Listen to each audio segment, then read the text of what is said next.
Hi, ரீசெண்டாக நாங்கள் கன்னியாகுமரிக்கு ஒரு ட்ரிப்பு போயிருந்தப்போ இந்த ஸ்பைசஸ் கடற்கரையில் விற்றுட்ருந்தாங்க. 50 ருபீஸ்ன்னு சொல்லிட்டு. ஸோ நிறையா இருக்குதுன்னு பார்க்க ஆசைப்பட்டு வாங்கிட்டோம். ஆனால் வாங்கிட்டு வந்த பிறகு தான் தெரியுது அவங்க எங்களை ஏமாற்றிருக்காங்கன்னு சொல்லி. பாருங்கள், பட்டைன்னு சொல்லி வச்சுருக்காங்க. ஆனால் அது பார்க்கும்போது வெளியேந்து பார்க்க பட்டை மாதிரி இருக்குது. உள்ளே ஃபுல்லாக அந்த மாதிரி ஏதோ மரத்தூள் மாதிரி இருக்குது. அது பட்டையானே தெரியல. அதுக்கப்புறமா சென்டராக இந்த மாதிரி இவ்வளோ பிரியாணி இலை அதை அப்படியே ஃபுல்லாக ஃபோல்டு பண்ணி ரப்பர் போட்டு வச்சுட்டு சுற்றி ஸ்பைசஸ் எல்லாமே போட்டிருக்காங்க.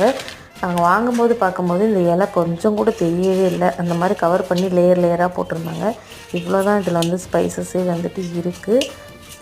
எங்களை மாதிரி யாரெல்லாம் இந்த மாதிரி சீப்பாக கிடைக்குது அந்த மாதிரி வாங்கி ஏமாந்துருக்கீங்கன்னு சொல்லி மறக்காமல் கமெண்ட்ஸில் சொல்லிட்டு போயிடுங்க. இந்த இலையை ஓப்பன் பண்ணோன்னே எனக்கு ரொம்ப சங்கட்டமாக போயிடுச்சுங்க. பாருங்கள், ஃபுல்லாகவே இலை தான். வீடியோ பார்க்குறவங்க யாராவது சப்ஸ்கிரைப் பண்ணாமல் இருந்தால் மறக்காமல் சப்ஸ்கிரைப் பண்ணிடுங்க.